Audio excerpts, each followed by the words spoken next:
ॐ अज्ञानतिमिरन्धस्य ज्ञानाञ्जनशलाकया चक्षुन्मिलितं येन तस्मै श्रीगुरवे नमः। श्रीचैतन्यमनोभीष्टं स्थापितं येन भूतले स्वयं रूपः कदा मह्यं ददाति स्वपदान्तिकं। वन्देऽहं श्रीगुरौ श्रीयुतापदकमलं श्रीगुरून् वैष्णवांश्च श्रीरूपं साग्रजातं सहगण रघुनाथान्वितं तं सजीवं साद्वैतं सावधूतं परिजनसहितं कृष्णचैतन्यदेवं श्रीराधाकृष्णपादान् सहगण ललिता श्रीविशाखान्वितांश्च। हे कृष्ण करुणा सिन्धु दीनबन्धु जगत्पते गोपीश गोपिकान्त श्रीराधाकान्त नमोस्तुते। तप्तकाञ्चन गौराङ्गी श्रीराधे वृन्दावनेश्वरी वृषभानुसुते देवी प्रणमामि हरिप्रिये। वाञ्छाकल्पतरुभ्यश्च कृपा सिन्धुभ्यैव च पतितानां पावनेभ्यो वैष्णवेभ्यो नमो नमः।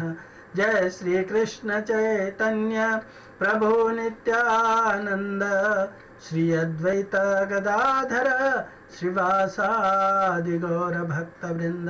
हरे कृष्णा कृष्णा कृष्णा हरे हरे, हरे राम राम राम हरे हरे। हरे कृष्णा। आज हम लोग ईशोपनिषद के तीसरे मंत्र पर चर्चा करेंगे। तो मंत्र इस प्रकार से है। असुर्या नाम ते लोका अंधेन तमसावृता तांस्ते प्रेत्याभिगच्छन्ति एके चात्महनो जना। अनुवाद। आत्मा का हनन करने वाला चाहे वह कोई भी हो उन लोकों में अवश्य प्रवेश करता है जो अश्रद्धा के जगत के नाम से विख्यात है और अंधकार तथा अज्ञान से परिपूर्ण है। तो इसके द्रष्टव्य को, इसके फोकस को और इसके विचार को हम लोग देखते हैं। द्रष्टव्य में तीन बातें ध्यान देने के लिए हैं। आत्मा के कार्यकलापों का तिरस्कार और मानव जीवन का दुरुपयोग करने वाला व्यक्ति आत्महत्यारा होता है। दूसरी बात, यानी आत्मा का कार्यकलाप क्या है? आत्मा का काम है जीवेर स्वरूप है कृष्णेर नित्यदास। आत्मा का कार्यकलाप है भगवान की नित्य सेवा करना। तो जो व्यक्ति भगवान की नित्य सेवा नहीं करता है, वो एक्चुअली आत्मा के कार्यकलापों का तिरस्कार करता है और जिसके लिए उसको ये मानव देह दी गई है उसका वो दुरुपयोग करता है। तो इसीलिए उसको आत्महत्यारा कहा जाता है। तो इसके ये दृष्टि रखनी है हमको। दूसरी बात है, आत्महत्या की सजा क्या होती है? अज्ञान के घनतम अंधकार में स्थिति मिलती है और भौतिक जगत के 84 लाख योनियों में बारंबार जन्म और मृत्यु की सजा भुगतनी पड़ती है। पिछले श्लोकों में हम लोगों ने जिस प्रकार से इसके बारे में चर्चा किया था। और तीसरा ध्यान हमें ये रखना है, यानी हमें ये जानना चाहिए कि कोई व्यक्ति अगर आत्महत्या करता है, आत्महत्या इन द सेंस आत्मा के क्रियाकलापों से को तिरस्कृत करता है और मानव शरीर का दुरुपयोग करता है, वो आत्महत्यारा कहलाता है। और तीसरा है, मानव देह रूपी संसाधन का वास्तविक उद्देश्य क्या है, इसको हमको ध्यान में रखना, इसके ऊपर हमें दृष्टि बनाए रखना चाहिए। अब इसका फोकस क्या है? फोकस है मानव जीवन आध्यात्मिक उन्नति के लिए एक सुनहरा अवसर है और इसकी क्षमता प्रदान करता है कि किस तरह से हम आध्यात्मिक उन्नति कर सकते हैं। दूसरा फोकस हमें करना है कि हम इस अवसर पर कितना लाभ ले रहे हैं, और तीसरा जो यानी मानव जीवन का हम कितना लाभ ले रहे हैं। और तीसरा है, शारीरिक आवश्यकताओं की पूर्ति से परे इस विषय पर ध्यान केंद्रित करना चाहिए कि हम मन, बुद्धि और शरीर का आध्यात्मिक उत्थान के लिए कितना उपयोग कर रहे हैं, या केवल सांसारिकता में, इस संसार में ही संसाधनों को जमा करने में हम हमारे मन, बुद्धि और शरीर का उपयोग कर रहे हैं। और चौथा फोकस है हमारा कि मानव जीवन को प्राप्त उच्च विवेक की आध्यात्मिक उन्नति में भूमिका को समझना है। कि मानव जीवन को जो आध्यात्मिक उन्नति करने के लिए जो उसको विवेक दिया गया है, डिस्क्रिमिनेटिंग शक्ति दी गई है, विवेक शक्ति दी गई है, उस बुद्धि का हमको भूमिका क्या है उसको समझना और उसके अनुसार कार्य करना चाहिए। तो हमको इन 5 चीज़ों पे विचार करना चाहिए कि कुत्ता 4 पैरों पे दौड़ता है, मानव 4 चक्के पे दौड़ता है। हाँ, 4 पैरों पे दौड़ना, 4 चक्के पे दौड़ना, इसमें अंतर क्या है?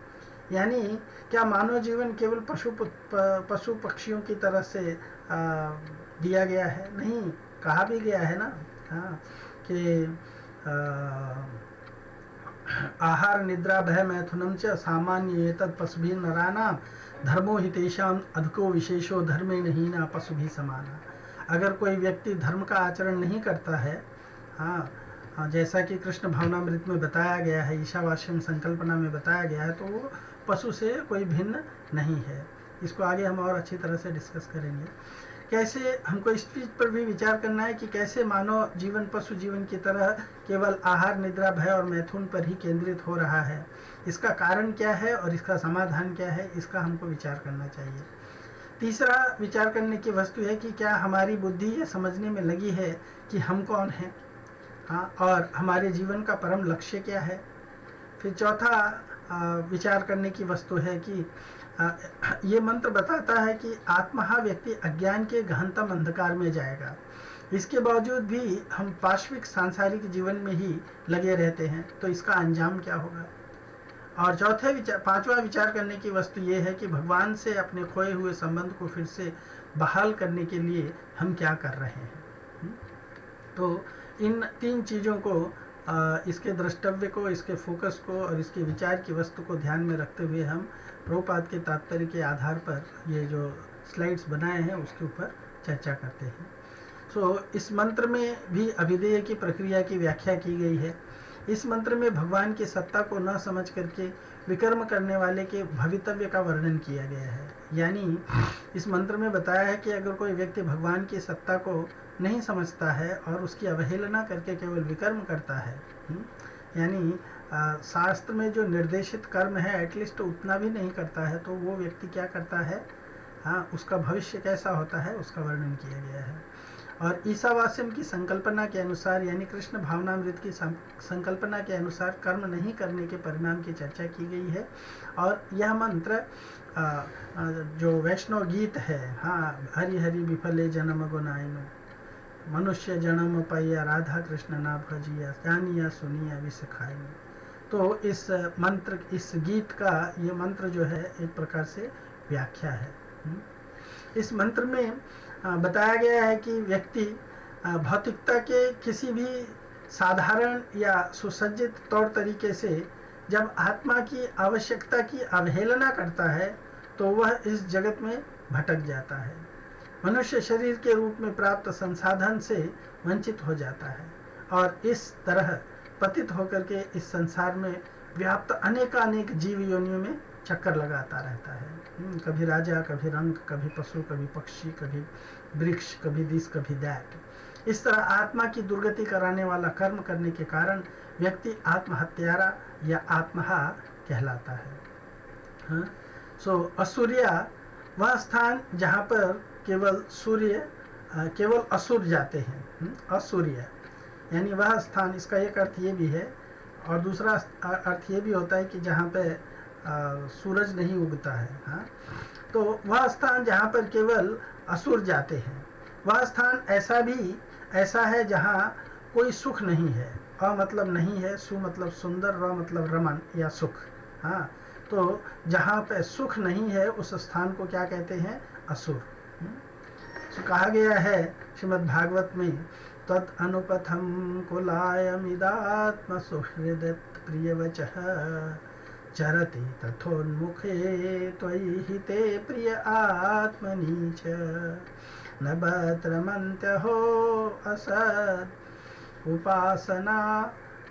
उपासनयात्महनो यदनुशया भ्रमन्त्य उरुभये कुशरीरभृतः।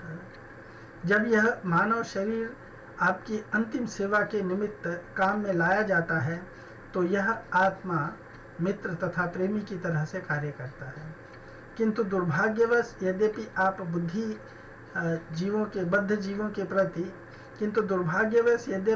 बद्ध जीवों के प्रति सदैव कृपा प्रदर्शित करते हो और हर तरह से स्नेहपूर्वक उनकी सहायता करते हैं, और यद्यपि आप उनके असली आत्मा हैं, किंतु सामान्य लोग आप में आनंद नहीं लेते। उल्टे वे माया की पूजा करके आध्यात्मिक आत्महत्या करते हैं। हाय, असत्य के प्रति भक्ति करके वे निरंतर सफलता की आशा करते हैं, किंतु वे विविध निम्न शरीर धारण करके इस अत्यंत भयावह जगत में निरंतर इधर उधर भटकते रहते हैं। ये 10वें स्कंद में 87वें चैप्टर में 22वें श्लोक में बताया गया है। यहाँ पे प्रार्थना करते हुए बताते हैं कि ऐसे मनुष्य जो भगवान को अवहेलना करके और कार्य करते हैं, वो किस तरह से यद्यपि भगवान उनकी सहायता भी करते हैं, फिर भी वो भगवान की सहायता को दुर्लक्ष्य करके और इस जगत में केवल भटकते रहते हैं असुर बन करके। तो असुरिया नाम ते लोग। श्रीमद् भागवत के इस तात्पर्य में, इस श्लोक के तात्पर्य में प्रभुपाद जी लिखते हैं कि जो लोग सर्वदया में भगवान की सेवा करने के बदले माया में रहना चाहते हैं, उनके लिए वेद बड़े ही कटु शब्दों का प्रयोग करते हैं। जैसा कि बृहद अरण्यक उपनिषद में भी इसका एक कथन बताया गया है। आरामम अस्य पश्यन्ति न तम पश्यन्ति कश्चनः, न तस्य दधिथम इमा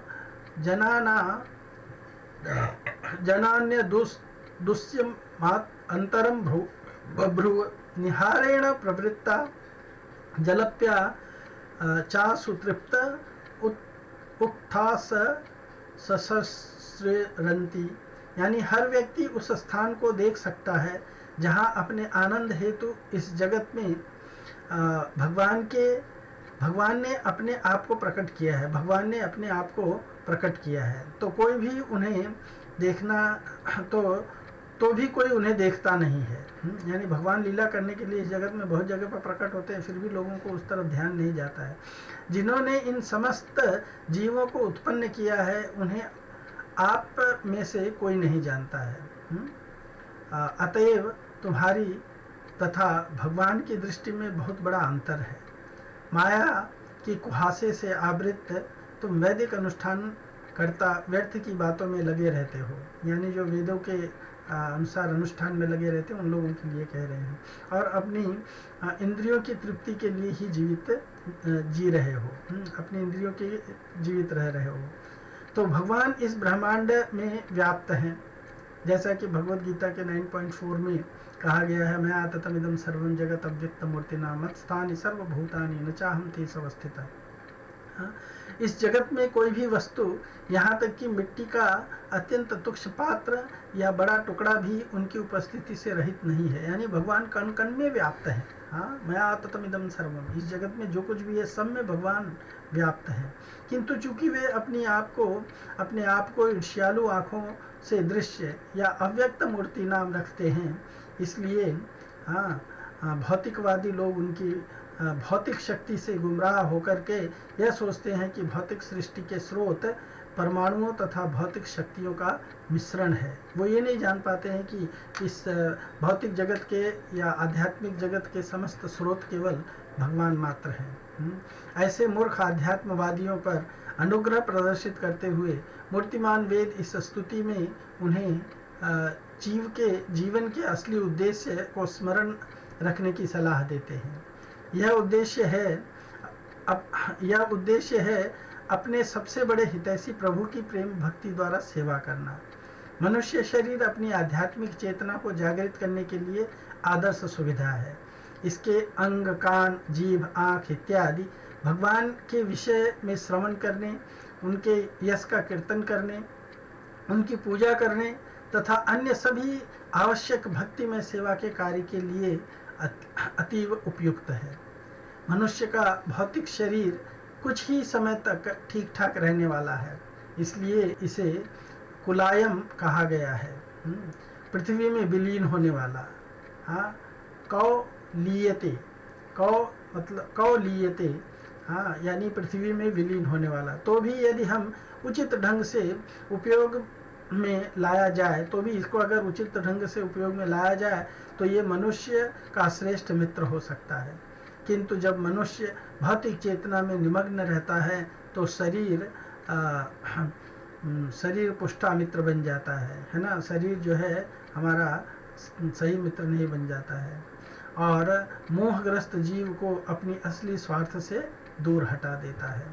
जो लोग अपने पतियों, पत्नियों, संतानों, पालतू पशुओं इत्यादि के शरीरों के प्रति अत्यधिक आसक्त रहते हैं, वे अपनी भक्ति को माया अर्थात असद उपासना की ओर निर्देशित करते हैं। इस तरह से ऐसे लोग आध्यात्मिक आत्महत्या करते हैं और मानवीय जीवन के उच्चतर कर्तव्यों का पालन न करने के कारण भविष्य में दंड भोगते हैं। तो जो लोग इंद्रिय तृप्ति के प्रति अत्यधिक आसक्त हैं या जो लोग झूठे भौतिकवादी शास्त्रों तथा दर्शनों के रूप में अस्थायी रूप से पूजा करते रहते हैं, वे उन इच्छाओं को बनाए रखते हैं जो उन्हें क्रमशः निम्न से निम्नतर शरीरों में ले जाती हैं।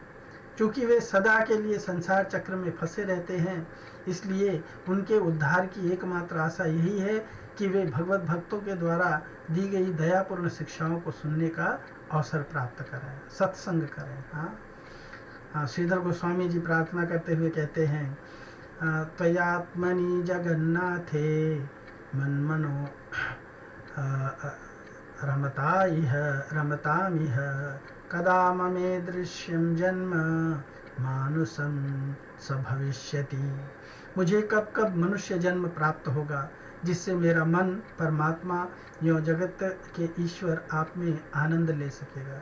पशु योनि में ये संभव नहीं है, कीट पतंग योनि में ये संभव नहीं है। तो इसीलिए मनुष्य जीवन जो है बड़ा दुर्लभ है। कहा जाता है, बड़े भाग्य मानुष तन पावा, सुर दुर्लभ सब ग्रंथ निगावा। सारे ग्रंथ भी बताते हैं कि मनुष्य देह जो है वो किस तरह से अत्यंत दुर्लभ है।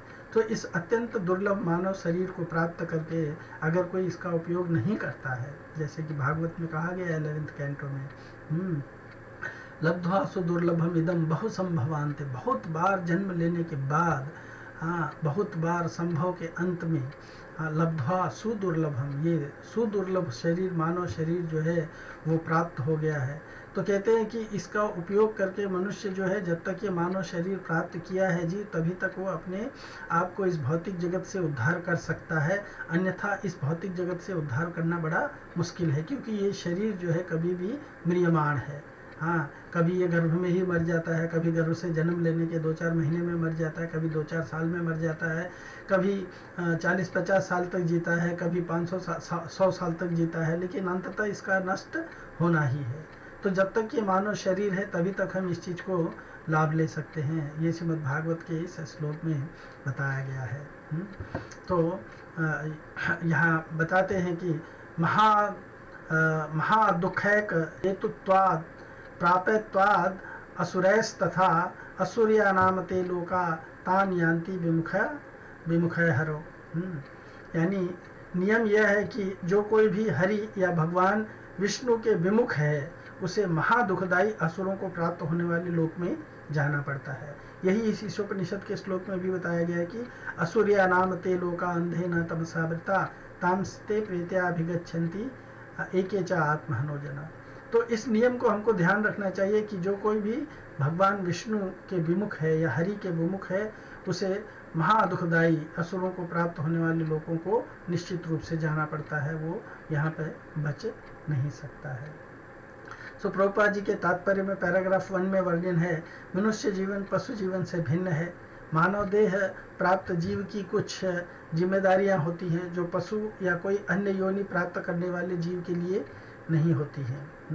मानव जीवन के लिए सर्टन कंडीशंस हैं। जैसे आप एक विचार कर सकते हैं कि रोड पे जो रेड लाइट होता है या सिग्नल का लाइट होता है, ग्रीन लाइट, रेड लाइट है, उसका कुछ नियम है। रेड लाइट है तो मतलब रुक जाइए और ग्रीन लाइट है तो आप चलिए आगे, है ना। पर वो नियम जो है पशु के लिए अप्लाई नहीं होता है।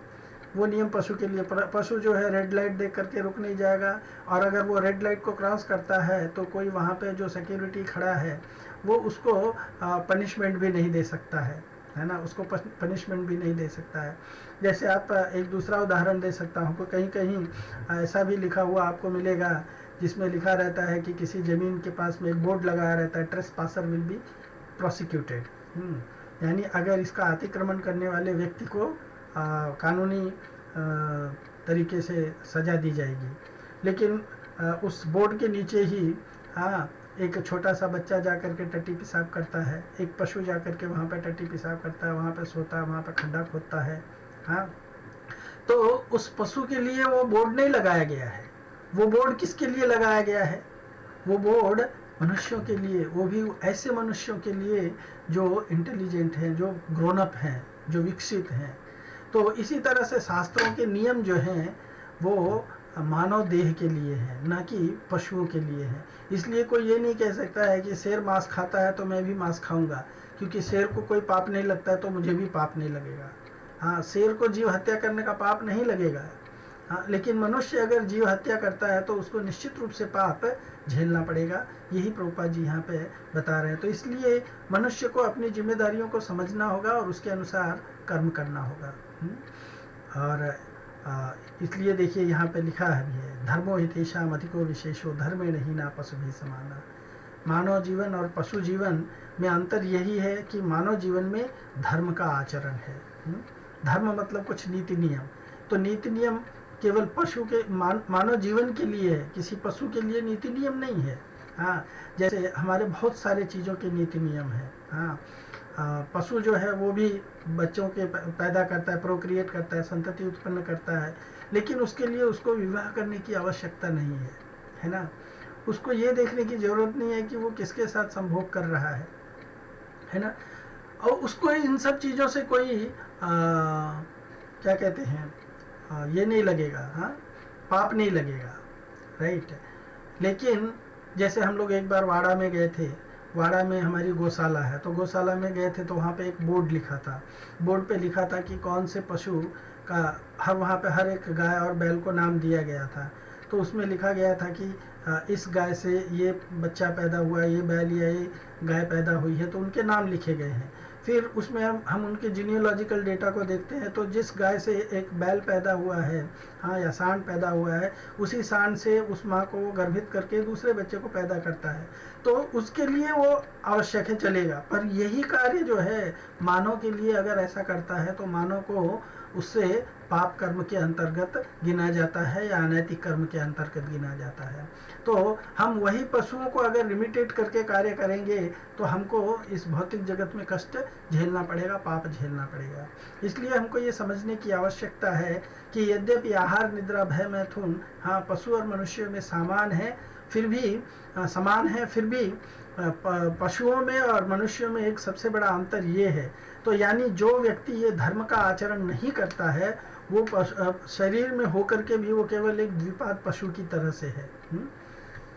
सो ये मैंने देखिए एक उदाहरण वही बताया जो अभी बता रहा था कि आधुनिक सूचना अतिक्रमण करने पर कानूनी कार्रवाई की जाएगी, नादान बच्चों और पशु पक्षियों पर लागू नहीं होता। ये हम सब लोगों के ऊपर लागू होता है। हाँ, देखिए, आहार निद्रा भय मैथुन, तो पशुओं पर ये लागू नहीं होता है, लेकिन मनुष्यों पर ये लागू होता है। हाँ, और सब में समान है। तो सुर बनाम असुर, सुर किसको कहते हैं और असुर किसको कहते हैं? प्रभुपाद जी पैराग्राफ 1 में लिखते हैं, सुर उसको कहते हैं या देवता उसको कहते हैं मनुष्य जीवन के दायित्वों के से अवगत होता है, जो मनुष्य जीवन का जो जिम्मेदारियां हैं उस जिम्मेदारियों से वो वाकिफ रहता है। और सदैव नारायण परायण मार्ग, हाँ, नारायण परायण रहता है।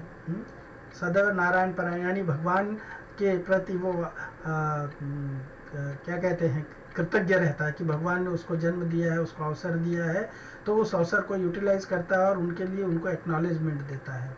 और ऐसे व्यक्ति का मार्ग क्या है? इसका गंतव्य जो है वो सूर्य के समान दीप्यमान रहता है। यानी वो अपने जीवन के अगले लाइफ में वो सही मार्ग से जाएगा। पर जो असुर होता है, जो आसुरमयति, जो इस संसार के सांसारिकता में जो रमन करने वाला व्यक्ति है, असुर जो है, वो मनुष्य जीवन के दायित्वों की अवहेलना करने वाला होता है और नारायण विरोधी होता है, स्वयं को ईश्वर भोगी और सिद्ध और बलवान मानता है, और ऐसे व्यक्ति का मार्ग जो है वो अंधकार रूपी गर्त का मार्ग होता है। मैं आपको रिकमेंड करता हूँ कि अगर आप पढ़ सकें, हाँ, तो आप ये क्या कहते हैं इसको,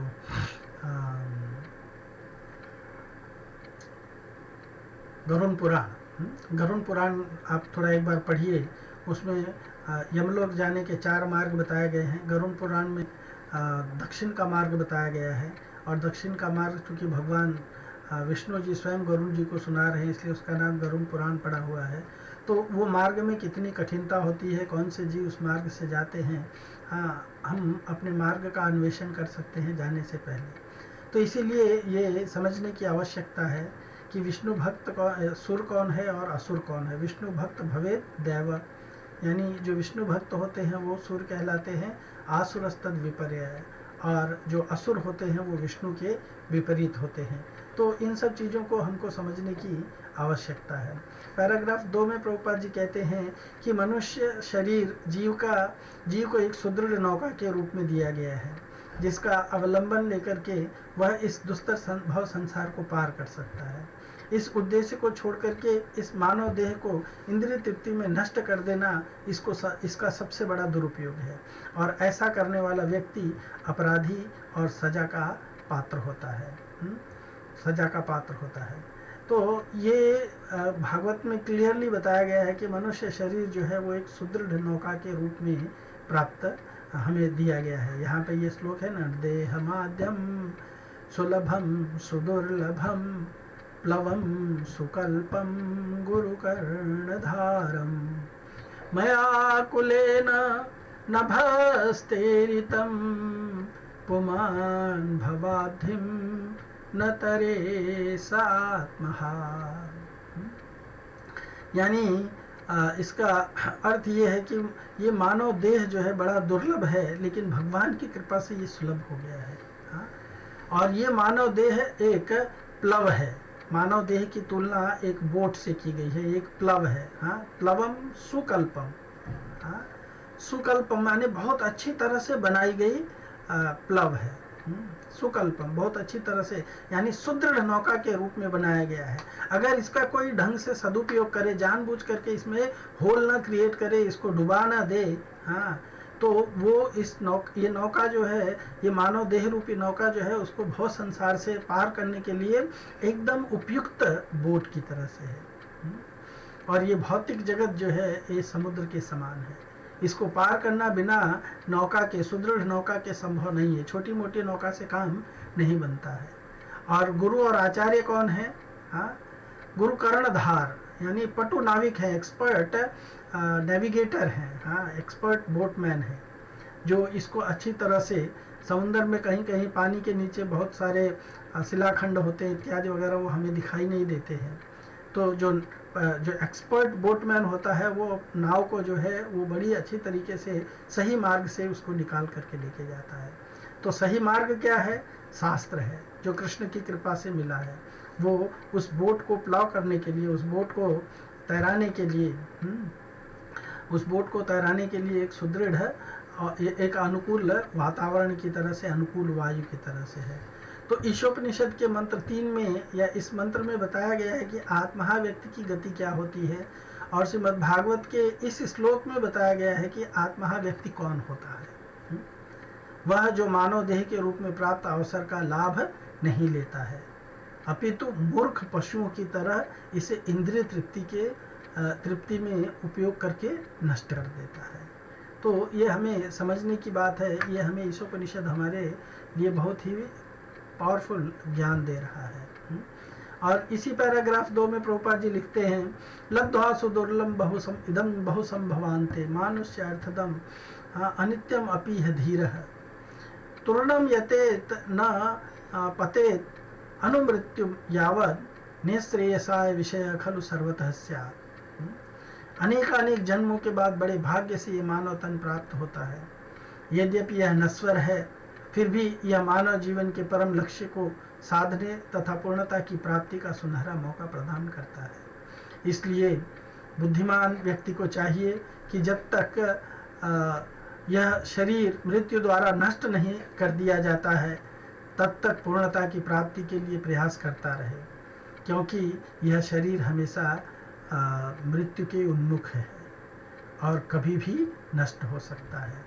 इंद्रिय तृप्ति तो घृणित से घृणित जीव योनियों में भी उपलब्ध है, पर कृष्ण भावनामृत केवल मनुष्य योनि में ही संभव है, और बिना कृष्ण भावनामृत के कोई ये भवसागर जो है वो पार करके जा नहीं सकता है। इसीलिए मनुष्य को इन सब चीज़ों को ध्यान देना चाहिए, शास्त्र के इस वचन को जानना चाहिए। पैराग्राफ 3 में प्रभुपाद जी लिखते हैं कि पशु पक्षियों की आर्थिक आवश्यकताएं भी मनुष्यों की तरह से होती हैं, उनको भी भूख लगती है, उनको भी खाने की आवश्यकता होती है, हाँ उनको भी कुछ इन्वायरमेंट से बचने की आवश्यकता होती है, उनको भी अपने शत्रुओं से क्षेम या प्रोटेक्शन की ज़रूरत होती है। तो उनकी भी आवश्यकताएं मनुष्यों की तरह से होती हैं, और वो भी उनके लिए महत्वपूर्ण होते हुए भी उनकी आपूर्ति मनुष्यों से बहुत ही निकृष्ट और अरुचिकर तरीके से की जाती है। पशु पक्षियों को भोजन क्या मिलता है बताइए? पशु पक्षी वही भोजन पाते हैं जो लोगों का रिजेक्ट होता है ना। कुछ तो ऐसे पशु हैं जो मानव का विष्टा भोजन में लेते हैं। तो निकृष्ट तरीके से किसी भी पशु को भगवान ने ऐसा फैसिलिटी नहीं दिया, ऐसा ज्ञान नहीं दिया है कि वो अपने लिए कुछ अच्छी चीज़ें क्रिएट कर सके, इस प्रकृति से प्राप्त करके उसको अच्छी तरह से प्राप्त कर सके। सो मनुष्यों के जूठन खाना पड़ता है, मनुष्यों का रिजेक्ट उसको खाना पड़ता है, इस तरह से अपना जीवन चलाना पड़ता है ना। प्रोटेक्शन के लिए यद्यपि भगवान ने उसको क्लॉज दिए हैं, उसको हथियार दिए हैं, पर फिर भी वो हथियारों में थोड़ा सा भी कमज़ोर पड़ता है तो दूसरे पशु पक्षी जो है उसको मार करके नष्ट कर देते हैं। तो उनको बड़ा कष्टपूर्ण जीवन मिला हुआ है पशु पक्षियों को, लेकिन मनुष्य को भगवान ने एक रॉयल जीवन दिया हुआ है। और इस जीवन को क्यों दिया हुआ है? क्योंकि उसकी हायर जिम्मेदारी है, और हायर जिम्मेदारी लेने के कारण उसको हायर फैसिलिटी दी गई। जैसे प्रभुपाद जी लिखते हैं कि एक क्लर्क होता है और एक मैनेजर होता है। क्लर्क सारा कार्य करता है, मैनेजर केवल सिग्नेचर करता है और थोड़ा यहाँ वहाँ निर्देशन देता है। लेकिन मैनेजर को ज़्यादा सैलरी मिलती है और क्लर्क को उससे कम सैलरी मिलती है। क्यों? क्योंकि मैनेजर जिम्मेदारी लेता है, मैनेजर जिम्मेदारी लेता है, इसलिए उसको ज़्यादा सैलरी मिलती है। तो मानव जीवन को भगवान ने ज़्यादा फैसिलिटी दे रखी है। क्यों? क्योंकि मानव जिम्मेदारी लेता है। लेकिन पशु जिम्मेदारी नहीं लेता, इसलिए उसकी भी आवश्यकताएं हैं, पर वो आवश्यकताएं जो है बड़े ही अरुचिकर तरीके से पूर्ण होती है। इसके विपरीत मनुष्यों के लिए सारी सुख सुविधाएं प्रदान की जाती हैं, क्योंकि मनुष्य जीवन पशु जीवन की तुलना में श्रेष्ठ और मूल्यवान है। इस योनि में जीव की जिम्मेदारी होती है कि वह अपने आप को भौतिकता के बंधन से मुक्त कर अपने शाश्वत संवैधानिक स्वरूप में पुनः स्थित करे। हाँ, ये जो मैं अभी बता रहा था वही उदाहरण दे रहे प्रभुपाद जी। एक क्लर्क की अपेक्षा कार्यालय अधिकारी को बेहतर सुविधाएं प्रदान की जाती हैं, क्योंकि वह एक जिम्मेदारी का निर्वहन करता है, इसलिए एक जिम्मेदारी का निर्वहन करता है, इसलिए उसको बेटर सुविधाएं दी जाती हैं। पर पशु पक्षी जो है उस जिम्मेदारी का निर्वहन नहीं करते। तो हमारी वो जिम्मेदारी क्या है? ये जिम्मेदारी है कि मनुष्य शरीर प्राप्त करके हमको अपने आप को भगवत धाम को प्राप्त करना। इसलिए कहा गया है मनु कि निदेह माध्यम सुलभम सुदुर्लभम प्लवम सुकल्पम गुरुकर्णधारम मया कुलेन नभस्तेरितम पुमान भवाब्धि न तरे स आत्महा। ऐसा व्यक्ति आत्महा कहलाता है। पैराग्राफ 3 में प्रभुपाद जी पशु और मनुष्य के बारे में कहते हैं। हाँ, पशु जो है सदैव अपना भूखा पेट भरने के लिए लगा रहता है, दिन रात चढ़ता रहेगा। छोटी सी चिड़िया देखा होगा आपने, छोटी सी चिड़िया, उसका इतना ही छोटा पेट होता रहेगा, लेकिन दिन भर वो चढ़ने में लगी रहती, ची ची ची ची ची ची ची ची ची ची ची, है ना। लेकिन मनुष्य को उच्चतर कर्तव्यों का पालन करना होता है। जो वास्तविक मनुष्य होता है उसको केवल अपना भूखा पेट ही नहीं भरना पड़ता, उसको और भी बहुत सारे जिम्मेदारियों में लगा रहता है। लेकिन ये आधुनिक आत्मघाती सभ्यता भूखे लोगों की समस्याओं की वृद्धि पर वृद्धि हुई है। हाँ, आधुनिक ये जो मॉडर्न ये है, ये भूखे लोगों की समस्याओं की वृद्धि कर रही है। और इसका परिणाम क्या होता है? कठिन से कठिन श्रम करने पर भी क्रूरता से या प्रकृति मानव को हमेशा बेरोजगारी जैसी समस्याओं से भयभीत किए रहती है। और इसका तो आपको एग्जाम्पल आज के कंटेम्परेरी टाइम में तो पता ही होगा कि कितने लोग जो है बेरोजगारी के कारण परेशान हैं। पैराग्राफ 3 में ही प्रभुपाद जी कहते हैं, आधुनिक आत्मघाती सभ्यता लोगों को मनुष्य के बजाय पशु बनाने की शिक्षा देती है। पशु बनने की शिक्षा देती है। अच्छे तरह से परिधान किया हुआ 2 पैरों वाले पशु जीव को मनुष्य योनि आत्म अनुभूति के द्वारा भगवत साक्षात्कार के लिए दी गई है। यदि हम ऐसा नहीं करते हैं तो हम केवल द्विपाद पशु के समान हैं और भविष्य में भी हम पशु योनि को ही प्राप्त करेंगे। तो इसलिए पशु योनि से अपने आप को बचाने के लिए हमको अपनी जिम्मेदारियों को समझना पड़ेगा, उसके अनुसार जीवन का निर्वाह करना पड़ेगा।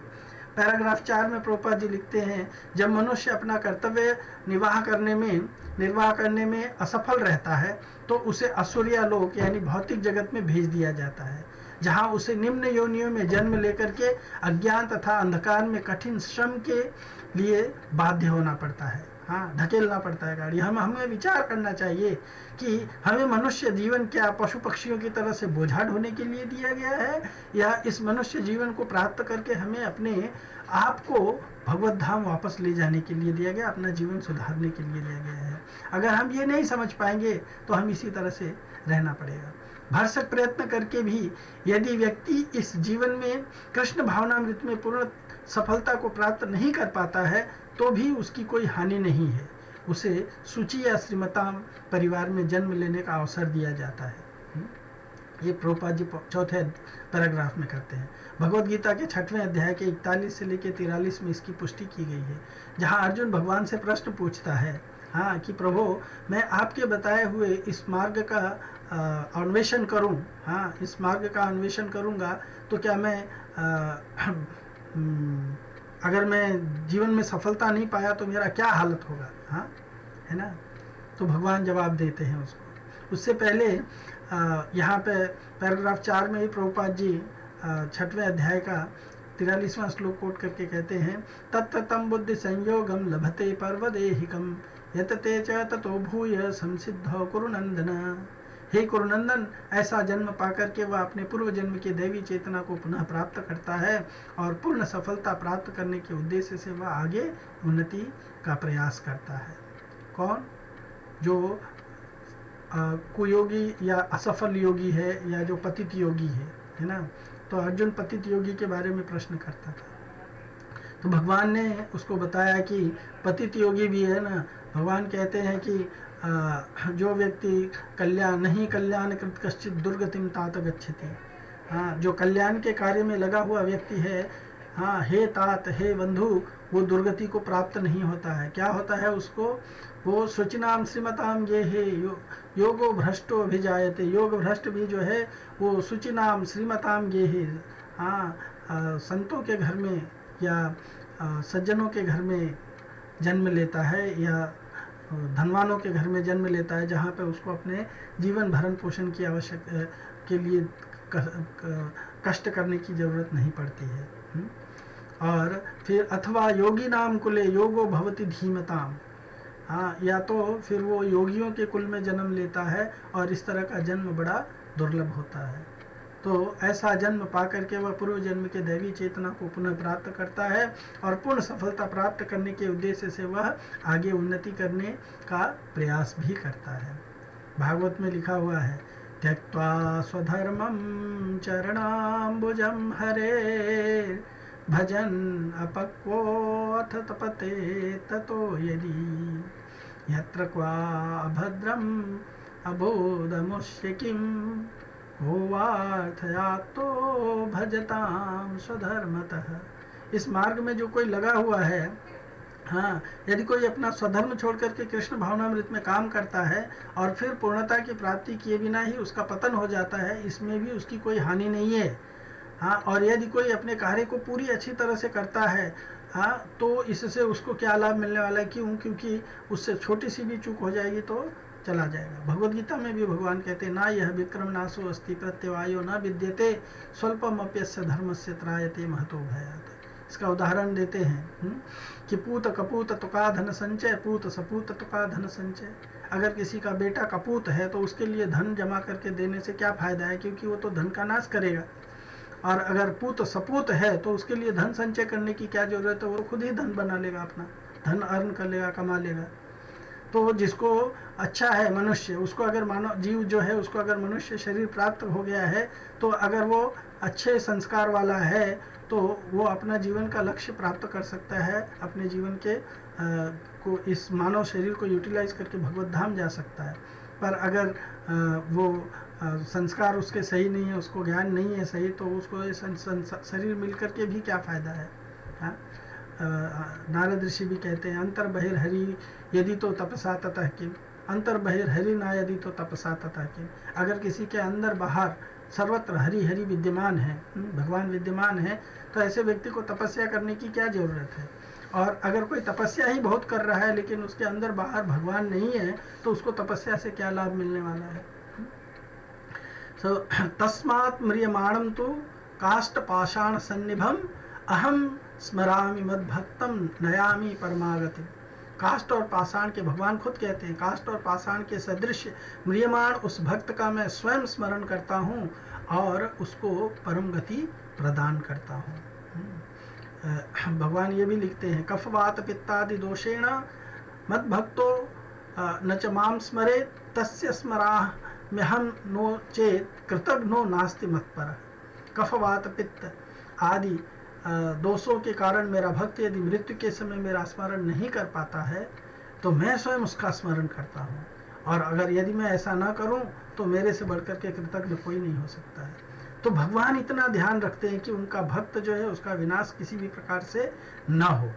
पर किसके लिए? जो जीवन भर भगवान की भक्ति किया है उसके लिए। जो भौतिक, जो आध्यात्मिक अत्यधिक भौतिकवादी हैं, आध्यात्मिक नहीं अत्यधिक भौतिकवादी हैं और भौतिक भोग में नख से सिख तक आसक्त है, ऊपर से लेकर नीचे तक पूरी तरह से डूबे हैं, उन्हें नर्क के गहनतम भागों में प्रवेश करना पड़ता है। इस तथ्य की समस्त वैदिक साहित्य में पुष्टि की गई है।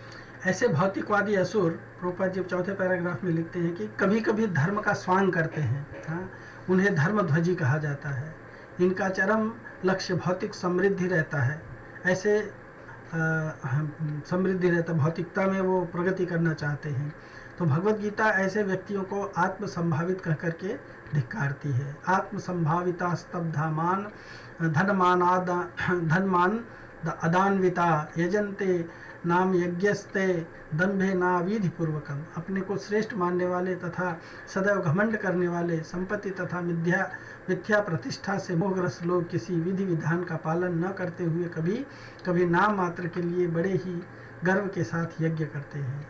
अहंकारम बलम दर्पम कामम क्रोधम च संसृता माम आत्मा परदेहेषु प्रद्विषन्तो अभ्यसूयकाः। मिथ्या अहंकार, दर्प, बल और काम तथा क्रोध से मोहित होकर के आसुरी व्यक्ति अपने शरीर से तथा अन्यों के शरीर में स्थित भगवान से ईर्ष्या और वास्तविक धर्म की निंदा करने लगते हैं। ऐसे भौतिकवादी असुरों को, जिन्हें भगवान और समस्त जड़ चेतन वस्तुओं पर उनके एकमात्र स्वामित्व का ज्ञान नहीं है, वे निश्चय ही इस सृष्टि के गहनतम अंधकार में प्रवेश करेंगे। तो 5वें पैराग्राफ में प्रभुपाद जी इसका निष्कर्ष बताते हैं। इस मंत्र का निष्कर्ष यह है कि मनुष्य होने के नाते हम आर्थिक समस्याओं को डामाडोल धरातल पर हल करने के लिए नहीं बने हैं, बल्कि प्रकृति के नियमों के द्वारा जिस भौतिक जीवन में हम लापट के गए हैं उसकी सारी समस्याओं को हल करने के लिए है। और हम किस जिसमें ला के पटके गए हैं, इस भौतिक संसार में सांसारिक जीवन और जीवित रहने का प्रयास जो है वो पवर्ग कहलाता है। और इस सांसारिक ये पवर्ग कहलाता है और इस संसार में फंसे सभी बद्ध जीव प फ ब भ म इन अक्षरों के द्वारा संबोधित स्थितियों में जकड़े गए हैं। तो इन अक्षरों के द्वारा संबोधित स्थितियां कौन कौन सी हैं? प से परिश्रम यानी कठिन मेहनत या पराभव, यानी कि हम कठिन मेहनत करने के बाद भी जन्म मृत्यु जरा व्याधि के द्वारा हार जाते हैं इस संसार में, तो ये परिश्रम का भाव है। फेन, फ मतलब फेन, मुख में इतनी मेहनत करते हैं कि हमारे मुख में गाज आने लगती है, हम थक जाते हैं हाँ उस मेहनत के कारण, फिर भी अंततः हमारा पराभव ही होता है। ब से होता है बंधन, यानी बंधन या व्यर्थ। तो इतनी मेहनत के बावजूद भी हमें अंत में निराशा ही हाथ मिलती है, जिसको कहते हैं ना स्क्वायर टू वन। हाँ, स्क्वायर टू वन का मतलब है हमने बड़ी मेहनत किया, फिर से क्या हो गया, इसी जगत में फिर से लापटक दिए गए। यानी बच्चा बहुत मेहनत करके पढ़ाई करता है लेकिन फिर से फेल हो जाता है तो फिर उसी वर्ग में ला करके पटक दिया जाता है। हाँ, उसका कोई लाभ नहीं होता है। और भ का मतलब भय, इतना करने के बावजूद भी हम हमेशा भयग्रस्त रहते हैं, डर, और अंततः मर जाते हैं। है ना, कहा गया है ना कि हम जीवन भर माँ मेरा मेरा करते रहेंगे, लेकिन अंत में काल रूपी भेड़िया आकर के हमें मार देगा और फिर हम मृत्यु के गाल में समा जाएंगे, कुछ भी प्राप्त नहीं करेंगे। तो जब जीव पवर्ग से मुक्त होने का प्रयास कर अपवर्ग को प्राप्त कर लेता है तो वह भौतिकता के सभी कष्टों से मुक्त हो जाता है। इसीलिए भागवत में बताया गया है कि धर्म का उपयोग किस लिए होना चाहिए। धर्मस्य ही अपवर्गस्य नार्थो अर्थोपकल्पते, नार्थस्य धर्म एकांतस्य कामो लाभाय स्मृतः। धर्म का आचरण अपवर्ग की प्राप्ति के लिए होता है, न कि धनार्जन के लिए होता है। धर्म का आचरण करने से जीव पवर्ग से मुक्त होता है। यही इस मंत्र का सार है। Hare Krishna. Thank you so much.